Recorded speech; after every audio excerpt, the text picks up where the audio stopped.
रहने वाला हंटर ज़रा अकेला पड़ जाता है और इसी वजह से उसने अपने लिए वाइफ बाय कर ली। वो बहुत ही एक्सट्रीम हालातों में रहता था, तो क्या यहाँ पर वो दोनों सर्वाइव कर पाएंगे? आने वाली मुसीबतें बहुत ही अलग ही थी। हेलो फ्रेंड्स, आज मैं आपको स्किन ऑफ द वुल्फ ये 2017 की एक स्पेनिश ड्रामा मूवी एक्सप्लेन करने वाला हूँ। अगर आपको ये वीडियो अच्छा लगता है तो प्लीज़ इसे लाइक और कमेंट ज़रूर कर दीजिएगा। तो बिना किसी देरी के एक्सप्लेनेशन स्टार्ट करते हैं। मूवी स्टार्ट होती है और हम हमारे मेन कैरेक्टर मार्टिनन को एक बहुत ही रिमोट से माउंटेन्स में देखते हैं। उसका काम ही वही पर था, तो अपनी भूख मिटाने के लिए वो एक डियर की हंट करता है। उसका एक्चुअल काम है वुल्फ की शिकार करना, स्किन निकाल कर उसे सेल कर देना। माउंटेन में बहुत ही ज़्यादा ठंड होती है और वहाँ पर सर्वाइव करना बहुत ही हार्ड है। इस ठंड की वजह से जिस गांव में वो रहता है, वहाँ के सारे लोग कहीं और रहने के लिए चले गए हैं। उसने अपने लिए कुछ शिप्स को भी पाल कर रखा है, उनका भी वो ख्याल रखता है, पानी गर्म करता है, अपना खाना खुद बनाता है। दिन भर शिकार करने के बाद रात में वुल्फ की स्किन पर वो काम करता है। ऐसे ही अकेला उसका पूरा विंटर बीत गया। फाइनली वुल्फ की सारी स्किन लेकर गांव में आने के लिए रेडी हो गया। रास्ता बहुत ही लॉन्ग था और उसमें बहुत सारी डिफ़िकल्टीज थी। एक रात उसे गुफा में बितानी पड़ती है। वो फाइनली गांव में आया और गांव के बारटेंडर ने उसे वेलकम किया। जिस बिजनेसमैन को मार्टिनोन सेल करने वाला था, उसको बुला लेते हैं। इस बार मार्टिनोन ने अपनी प्राइस बढ़ा दी थी। वो कहता है, इन वुल्फ्स में से 2 वुल्फ ये लेडीज़ थे, वो प्रेग्नेंट थी और नेक्स्ट ईयर मुझे कम वुल्फ्स मिलेंगे। इसी वजह से सप्लाई कम हो जाएगा और वो ज़्यादा चार्ज करता है। बिजनेसमैन ने बात मान ली और इसे वो परचेस कर लेता है। रात में बारटेंडर ने मार्टिनन से पूछा कि तुम्हारे डॉग का क्या हुआ। मार्टिनन कहता है कि डॉग्स के साथ सारी शिप्स को भी वुल्फ्स ने मार डाला था। वो फिर से नया डॉग नहीं पालना चाहता क्योंकि ट्रेन करने में उसे बहुत टाइम लग जाएगा। बारटेंडर ने कहा कि तुम अपने अकेलेपन के लिए शादी क्यों नहीं कर लेते। मार्टिनन कहता है कि वहाँ पर लड़की का जीना बहुत ही हार्ड हो जाएगा, वैसे भी औरतों को कंट्रोल करना है बहुत ही हार्ड होता है। बारटेंडर ने कहा कि तुम्हें बच्चा हो सकता है, तुम माउंटेन पर जो भी मेहनत करते हो ये सब अपने बच्चों को दे सकते हो। अगर तुम्हें बेटा ना हो तो तुम्हारे जाने के बाद सब लोग तुम्हारी प्रॉपर्टी को तहस नहस कर देंगे।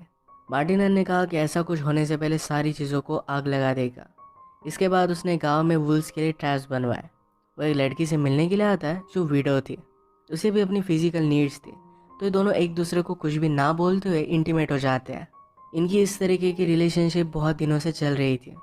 इसके बाद मार्टिनन अपने माउंटेन पर चला गया। वो अपने काम कंटिन्यू करता है, पर बारटेंडर की बात पर उसने ज़रा सोच लिया था।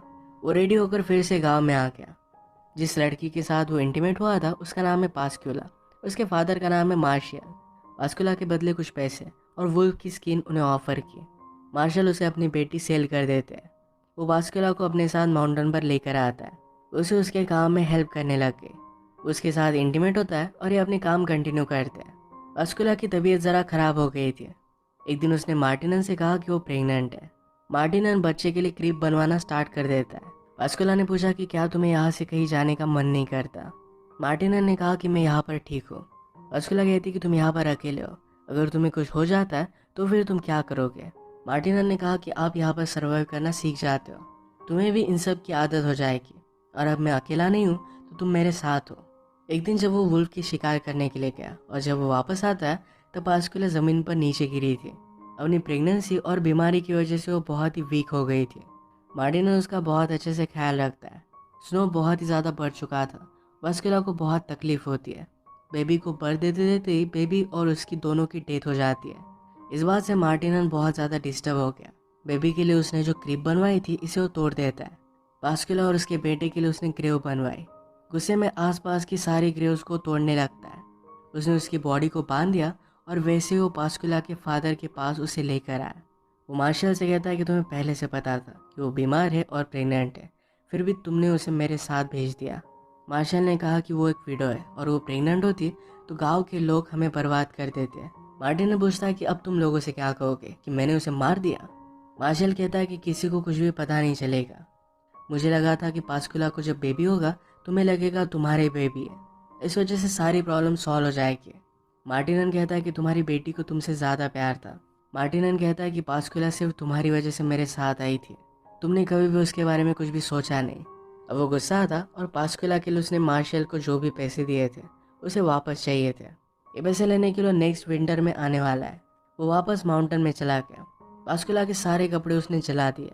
पूरा विंटर अपना काम वो कंटिन्यू करता है। उसके बाद वो मार्शल के पास वापस आ गया। मार्शल डर कर अंदर घुस गया।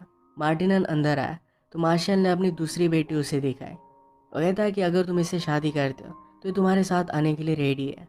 मार्टिनन ने उसे चेक किया और देखा कि वो बीमार तो नहीं है। उसके बाद उसे एक्सेप्ट करता है। अगले दिन उनकी शादी हो गई। इस लड़की का नाम था एडेला। फादर एडेला से कहते हैं कि अब तुम मार्टिनन की हो चुकी हो, अब तुम उसके पास से भाग नहीं सकती। अगर तुमने भागने की कोशिश की तो वापस आकर हम सब लोगों को मार डालेगा। उसे पॉइजनस प्लांट के पत्ते दे देते हैं। अगर मार्टिनन के साथ जिंदा रहना उसे बहुत ही डिफिकल्ट लगा तो इन पत्तों के साथ वो सुसाइड कर सकती थी। इसके बाद तुरंत वो माउंटेन के लिए निकल पड़ते हैं। एडेला के लिए सफ़र बहुत ही हार्ड होता है और मार्टिनन उसका ख्याल रखता है। एडेला को ज़्यादा तकलीफ ना हो तो उसका सारा सामान भी उसने ही कैरी किया। एक रात वो उसके साथ इंटीमेट हो गया। वो बहुत ही फोर्सफुल था। एडेला ने यहाँ के रूटीन में एडजस्ट होने का ट्राई किया। कुछ दिनों के लिए मार्टिनन नीचे जा रहा था। एडेला कहती है कि अगर मेरे मदर फादर से तुम्हारी बात हुई तो उन्हें बताना कि मैं ठीक हूँ। मार्टिनन ने कहा कि यहाँ पर रहना तुम सीख जाओगे। सारी चीज़ों को एडजस्ट करना ज़रा हार्ड है पर इतना बुरा भी नहीं है। वो जाते जाते कह कर गया कि अपना ख्याल रखना क्योंकि यहाँ पर स्नेक्स निकलते रहते हैं। एडेला को रात में अकेले सोने में बहुत ही डर लगता है। वो एक दिन आसपास घूम रही थी और वहाँ पर उसे पास्कुला उसके बेटे की ग्रेव दिखी। उसे पता नहीं था कि पास्कुला को एक बेटा भी हुआ था। इस बात से वो बहुत ही ज़्यादा डिस्टर्ब हो जाती है। मार्टिनन वापस आया। एडेला की मदर ने उसके लिए गिफ्ट भेजा था। ये फिर से वही पॉइजनस पत्ते थे। एक दो दिन एडेला मार्टिनन से कुछ भी पूछती नहीं। वो अपने कामों में बिजी हो गई थी पर उससे रहा नहीं जाता।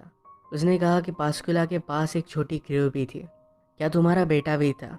मार्टिनन ने कहा कि वो ज़मीन में सिर्फ होल्स है, उसका कोई भी मीनिंग नहीं है। इस बात से एडेला अपसेट हो जाती है। मार्टिनन ने कहा कि तुम्हारे फादर ने तुम्हारी सिस्टर को ऐसे ही भेज दिया।